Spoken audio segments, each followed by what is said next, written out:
Hey guys, welcome to my channel. I hope आप सब लोग बहुत अच्छे होंगे। आप सब लोगों की ब्लेसिंग से मैं भी बहुत अच्छी हूँ। तो आज के इस वीडियो का टॉपिक है जर्मन लैंग्वेज।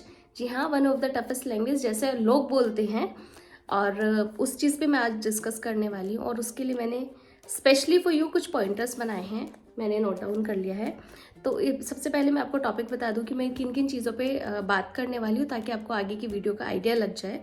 तो जो मैं बात करने वाली हूँ वो है importance of the language, time duration कितना रहता है इस लैंग्वेज को अगर आप सीखना चाहते हैं तो, लेवल्स क्या क्या रहते हैं, कितना पैसा लग जाता है, कैसे आप प्रैक्टिस कर सकते हैं, बुक्स क्या क्या आप यूज़ कर सकते हैं, और टफ है या नहीं है तो कितनी है, इस पे भी मैं बात करूँगी।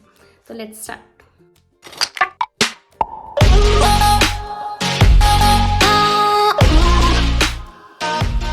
तो सबसे पहले बात करते हैं इंपॉर्टेंस ऑफ द लैंग्वेज। ये लैंग्वेज कितनी इंपॉर्टेंस रखती है if you are in Germany, और या फिर आप यहाँ पे शिफ्ट करने वाले हैं। रीज़न कुछ भी हो सकता है, आप स्टडी पर्पज़ से आ रहे हैं, वर्क पर्पज़ से आ रहे हैं, या फिर आप आफ्टर मैरिज शिफ्ट कर रहे हैं। जो भी रीज़न है आपका, ये लैंग्वेज आपको चाहिए या नहीं चाहिए, ये आप इस वीडियो के बाद डिसाइड कर पाएंगे। तो अगर आप स्टडी पर्पज़ से भी आ रहे हैं और आपका कोर्स इंग्लिश में है तब भी, या फिर बाकी सारे रीज़न को मैं एक कैटेगरी में डाल के आपको आंसर कर रही हूँ कि आपको ये लैंग्वेज मस्ट है आपके लिए, आपको ये लैंग्वेज चाहिए ही चाहिए। ऐसा मैं क्यों बोल रही हूँ, उसके लिए मैं आपको एक एग्जांपल देती हूँ। फॉर एग्जांपल, आप एज अ स्टूडेंट आ रहे हैं और आपको कॉलेज के अलावा आपको बाकी डेली रूटीन वाले काम तो करने ही पड़ेंगे ना। आपको ग्रोसरी जाना है, आपको ट्रैवल करना है, आपको मेडिकल फैसिलिटीज़ चाहिए आपको। तो हर जगह यहाँ पे आपको लैंग्वेज मैंडेटरी है। इंग्लिश स्पीकर्स को ये लोग इतना ज़्यादा एंटरटेन नहीं करते हैं, और अगर आप इंग्लिश में कम्युनिकेट करने का ट्राई कर रहे हैं तो आपको हर जगह फैसिलिटी नहीं मिलेगी, क्योंकि यहाँ पे लोग इन लोगों को खुद को ही इंग्लिश नहीं आती है।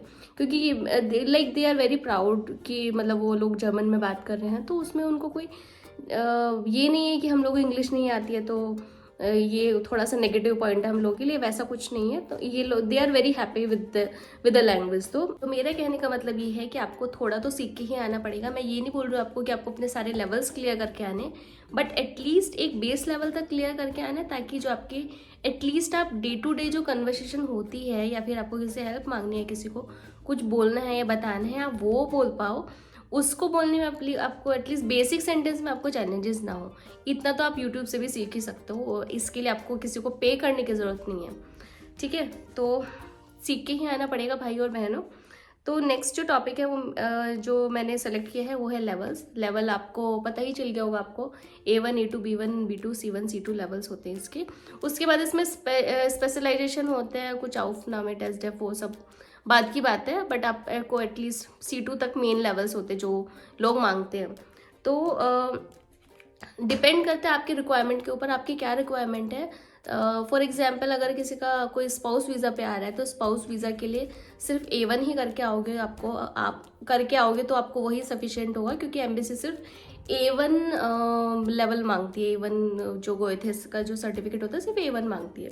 अगर आप अपने स्टडीज़ के लिए आ रहे हो तो स्टडीज़ में आपको ये वैसे तो यूनिवर्सिटी मेंशन करती है कि आप उनको B2 चाहिए या C1 चाहिए, बट जनरली B2 तक चल जाता है। तो ये मेन 6 लेवल्स होते हैं इसके। और नेक्स्ट मैं बात करूँ कि कितना टाइम लगता है इसमें। तो अगर हम टाइम की बात करें तो टाइम देखो, अगर आप स्टूडेंट हो तो आपका मेन फोकस डेफिनेटली यही होगा कि आपको कॉलेज में एडमिशन लेना है, जर्मनी शिफ्ट करना है। तो उस केस में तो आप क्या कर सकते हो कि आप ऐसे इंस्टीट्यूट्स हैं जो कि फुल डे लैंग्वेज क्लासेस देते हैं। Full day as in 5 hours a day, 6 hours a day, 7 hours a day, ऐसे ऐसे क्लासेस देते हैं। तो वो क्लासेस ज्वाइन कर सकते हो। अगर आप इस तरह की क्लासेस ज्वाइन कर रहे हो तो आप मान के चलो कि आपका 1.5 मंथ में आपका एक लेवल कंप्लीट हो जाएगा। A1 अगर आपको कंप्लीट करना है तो 1.5 मंथ में कंप्लीट हो जाएगा, 1.5 महीना में। तो उस हिसाब से आप कैलकुलेट कर सकते हो, जिसमें कि वो, और 1.5 महीना में तब होगा जब आप डेली 4 से 5 घंटे की क्लासेस ले रहे हो। तब अकॉर्डिंगली आप कैलकुलेट कर सकते हो कि आप कितना पर डे टाइम दे रहे हो, तो उसके हिसाब से आपको कितना टाइम लगेगा और कितना लंबा ये कोर्स जाएगा और आपको कितने लेवल्स करने हैं। तो इसके हिसाब से आप खुद से मेज़र कर सकते हो कि आपको पर्टिकुलरली कितना टाइम लगने वाला है। और फीस अगर मैं बोलूँ इसकी, तो फीस का यही है कि जनरल जो इंस्टीट्यूट्स होते हैं, क्योंकि मैंने भी एक इंस्टीट्यूट से ही सीखा था दिल्ली के। अगर किसी को नाम चाहिए तो मैं नाम बता दूंगी, नाम आप मेरे से कमेंट बॉक्स में पूछ सकते हो। तो मैंने भी दिल्ली के ही एक इंस्टीट्यूट से ये लैंग्वेज सीखी थी। तो मेरा फीस अराउंड 16-17 थाउजेंड पर लेवल था। तो और बाकी इंस्टीट्यूट्स का मुझे पता नहीं उतना, बट आई थिंक गए थे चार्ज करते हैं एक लेवल का 28,000 अप्रोक्स से स्टार्ट करते हैं इवन, और जैसे जैसे लेवल बढ़ते हैं वैसे वैसे चार्जेस भी बढ़ते जाते हैं। तो ऐसा है, बाकी डिपेंड करेगा इंस्टीट्यूट टू इंस्टीट्यूट कि वो कितना चार्ज कर रहे हैं। और मैंने जो सीखा था मैंने लास्ट ईयर से ही सीखना शुरू किया था। तो आई थिंक अभी जब मैं ये वीडियो बना रही हूँ तब चार्जेस में शायद इतना चेंजेस नहीं आया होगा, क्योंकि मैंने अभी रिसेंट ही सीखा था, लास्ट ईयर ज़्यादा कोई पुरानी बात नहीं है इसलिए। सो मेरा नेक्स्ट टॉपिक है बुक्स। तो अभी ये इस स्टेज पे, क्योंकि मैं ये वीडियो एक बिगनर्स के लिए बना रही हूँ, तो इस स्टेज पे मैं आपको कोई भी बुक रिकमेंड नहीं करूँगी, क्योंकि आप डेफिनेटली कोई ना कोई इंस्टीट्यूट हायर करोगे अगर आपने ये लैंग्वेज सीखने का सोच ही लिया है तो सब इंस्टीट्यूट का अपना एक कलेक्शन होता है बुक्स को लेके, मॉडिफाइड कलेक्शन होता है, तो वो आपके साथ शेयर करेंगे और आपको उसी से ही सीखना चाहिए आई थिंक। क्योंकि मेरे इंस्टीट्यूट वालों ने भी ऐसे ही किया था, मुझे अपना कलेक्शन शेयर किया था, उनका खुद का फोल्डर्स होते हैं और उससे आप सीख सकते हो, बहुत ईजी होते हैं। लेकिन हाँ, मैं वोकेबलरी के लिए आपको डेफिनेटली एक बुक रिकमेंड करना चाहूँगी जो कि गोयल पब्लिशर्स की ह्यूबेट थिसॉरस है। आप उससे वोकेबलरी सीखोगे तो आई थिंक मुझे लगता है कि आपको बहुत बेनिफिट होगा। आप बुक खोलोगे तो आपको खुद से समझ में आएगा किस तरह से, मतलब ग्रुप्स सेग्रीगेट करके उसमें दिया हुआ है, तो बहुत अच्छे तरीके से चीज़ें उसमें मेंशन की हुई है। तो I think you should go for that. Tough है ये लैंग्वेज है या नहीं है तो कितनी है? तो उसके लिए मैं आपको इससे ये चीज़ बोलूँगी कि लैंग्वेज है सिर्फ, उसको इतना बड़ा कोई चैलेंज की तरीके से लेने की ज़रूरत नहीं है।